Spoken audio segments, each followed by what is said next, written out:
বন্ধুরা, আজকে তোমাদের সঙ্গে একদম সিম্পল একটা রেসিপি আমি তোমাদের সঙ্গে শেয়ার করতে চলেছি। যা কিনা প্রেশার কুকারেই আমি কিন্তু কমপ্লিট করে ফেলবো। এর জন্য কিন্তু আমার এক্সট্রা বাসনের কিন্তু প্রয়োজন পড়বে না। বাই দ্য ওয়ে, আমি দীপালি। তোমরা দেখছো তোমাদের চ্যানেল মায়ের আদরে রান্না। আজকে আমি তোমাদের সঙ্গে শেয়ার করতে চলেছি ডাল তড়কা রেসিপি। তো দেখো, এর জন্য আমি প্রথমে নিয়ে নিয়েছি ১ কাপ অড়হর ডাল। তো একটি বড় পাত্রে ট্রান্সফার করে এটা আমি জল দিয়ে ভালো করে ধুয়ে নেব ২-৩ বার জল পাল্টে, পাল্টে। তোমরা রেসিপিটি দেখতে, দেখতে চ্যানেলে যারা নতুন এসছো তারা চ্যানেলটিকে সাবস্ক্রাইব করে বেল আইকনটি প্রেস করে রাখো যেন পরবর্তী নোটিফিকেশন সবার আগে তোমার কাছে পৌঁছায়। দেখতেই পাচ্ছ এভাবে কচলে, কচলে কিন্তু ডালটাকে ধুয়ে ফেলতে হবে কতটা impurities ছিল জলের মধ্যে। আমি কিন্তু ২-৩ বার জল পাল্টে ধুয়ে নিয়েছি। এবার কিন্তু আমি ১ থেকে ১.৫ কাপ জল দিয়ে আমি ০.৫ ঘন্টার জন্য ডালটা ভিজিয়ে রেখে দেব। এতে কিন্তু আমাদের ডালটা প্রপার কুক হতে হেল্প করবে। দেখো ০.৫ ঘন্টা পরেই আমি ঢাকনা খুললাম। ডাল কিন্তু অনেকটা ফুলে গেছে, অনেকটা নরম হয়ে গেছে। এরপর আমি জলটা ছেঁকে নিয়ে ডালটাকে প্রেশার কুকারে ট্রান্সফার করছি।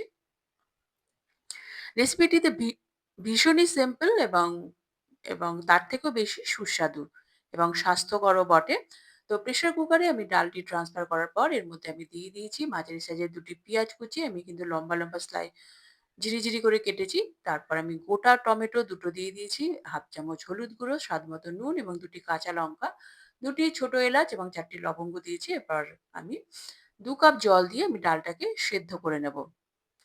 এতটাই জল দিতে হবে যেন ডালটা আ ভি একদম ডুবে থাকে। তো সেই পরিমাণ আমাদের জল দিতে হবে। এরপর একটি সিক্রেট উপকরণ দিয়ে দিলাম, ১ চামচ ঘি। এই ঘি দেওয়ার ফলে কিন্তু ডালের টেস্টটা কয়েক গুণ বেড়ে যাবে। তো ডালটা আমি ফুটিয়ে ডালটাকে মিডিয়াম মিডিয়াম ফ্লেমে। দেখো সিটি পড়েই গেছিল দেখলে।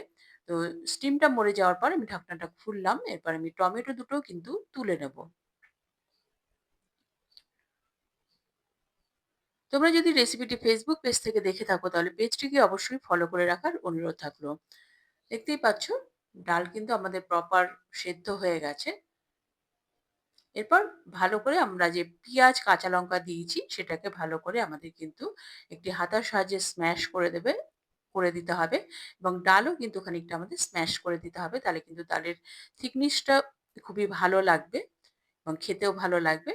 এরপর আমি ঢাকনা খুলেই কিন্তু ৩-৪ মিনিট গ্যাসে ফুটিয়ে নেব।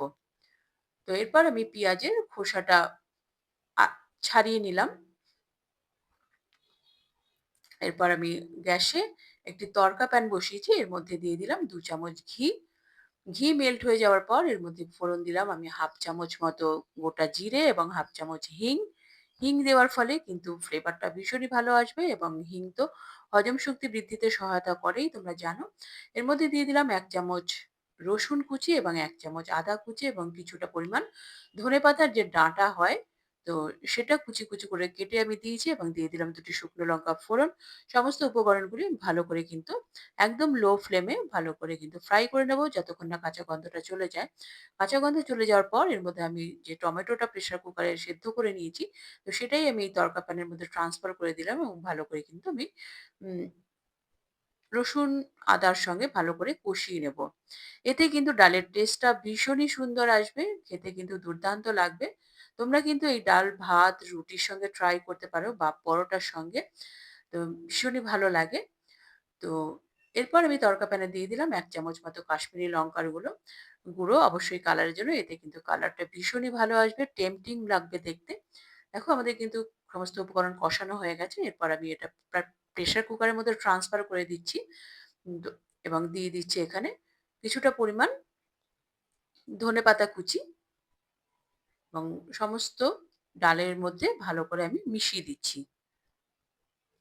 দেখতেই পাচ্ছ এবার কিন্তু আমি প্রেশার কুকারের ঢাকনাটা বন্ধ করে ৫ মিনিট মতো রেখে দেব গ্যাস অফ করে। যেন সমস্ত ফ্লেভারটা ডালের মধ্যে অ্যাবসর্ব হয়ে যায়। ৫ মিনিট পরে ঢাকনা খুলে আমি দেখাচ্ছি আমাদের কিন্তু ডাল তড়কা একদমই রেডি। তোমরা কিন্তু গরম, গরম ভাত, রুটি, পরোটার সঙ্গে সার্ভ করে দাও। গরম, গরমই ট্রাই করবে তাহলে কিন্তু দুর্দান্ত লাগবে। রেসিপিটি যদি ভালো লাগে তাহলে লাইক করে দিও এবং তোমার প্রিয়জনদের সঙ্গে প্রচুর, প্রচুর, প্রচুর শেয়ার করো এবং আরো এই ধরনের নিত্য নতুন রেসিপি দেখার জন্য চ্যানেলটির সঙ্গে জুড়ে থাকো। চ্যানেলে যারা নতুন এসছো তারা চ্যানেলটিকে সাবস্ক্রাইব করে বেল আইকনটি প্রেস করে রাখো যেন পরবর্তী নোটিফিকেশন সবার আগে তোমার কাছে পৌঁছায়।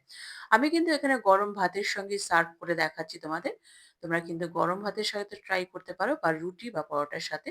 তো আমার কিন্তু ভাতের সঙ্গে ভীষণই ভালো লাগে এই ডাল খেতে। ডাল ভাত আমার ভীষণই প্রিয়। তো এরপর তো আর লোভ সামলানোও কঠিন।